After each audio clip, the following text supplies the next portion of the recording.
একটা গরুর মধ্যে 7 জন ভাগ হয়, 7 জন মিলে একটা গরু দিতে বড় আফসোস লাগে, আশায় লাস্ট লাগে। এই আমাদের মধ্যে দেখলাম ঈদের দিন কয়েকজন যুবক যারা বাইরে থেকে এসে ঘর বাড়ি করে, এখানে ভাড়া ভাড়া থাকে, ভাড়াটি থাকে, এরা আবার করে কি যে কুরবানি দিতে পারে না, তো কয়েকজন দিলে 5-7 জন 8 জন দিলে টাকা জোগাড় করে একটা গরু জবাই করে ঈদ দিতে হয়। কি করলাম? কি হলো? একটা সোয়াব হলো। 10 জন মিলে যদি একটা গরু জবাই করে কুরবানি হবো? হবে না। 5 জন মিলে যদি একটা ছাগল জবাই করে কুরবানি হবো? তাহলে বুদ্ধি কি? আরে বাঙালি সব চালাকি করতে পারে, এই জায়গায় বুদ্ধি খাটাতে পারো না। আর বুদ্ধিটা হলো এই যে তুমি 10 জন আছো, 15 জন আছো, 20 জন আছো, সবাই এক হয়ে যাও, টাকা উঠাও, টাকা উঠাইয়া বলো যে এই টাকাটা আমি এই বছর তোমার দিয়ে দিলাম, গরিব বা রহিম বা অবয়ব বা কাদের তোমার দিয়ে দিলাম, এই টাকাটা এই বছর তোমার নামে কুরবানি করো, তুমি কুরবানি করো। আর এই বছর আমরা সবাই অসুবিধা নেই, আমরা পাবো। তাহলে 1 জনের নামে কুরবানি করো অথবা 7 জনের নামে কুরবানি করো, তাহলে কি হবে?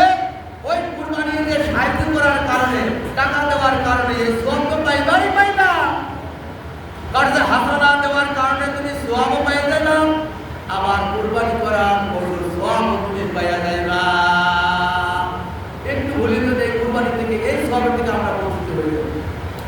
একটু বলি তো না, 1 জনের নামে দেন বা 7 জনের নামে কুরবানি দিয়ে দেন, হয়ে যাবে, কুরবানি হয়ে যাবে। আর কি করবে যে যদি ছাগল দেয় 1 জনের নামে হবে, 1 জনের নামে দেন এবছর, আগামী বছর আর জনের নামে দিয়ে। আর যদি সম্ভব হয় 3 জন মিলে হোক, 4 জনে মিলে হোক, 5 জনে মিলে হোক, একটা গরু কিনে আপনারা কুরবানি দিয়ে দেন, কুরবানি দিয়ে দেন। হেক্টার অভাব নাই। সামনে আসতেছে ইনশাআল্লাহ, সামনে জুমাতে আলোচনা হবে, আমাদের সাথে সময় নাই।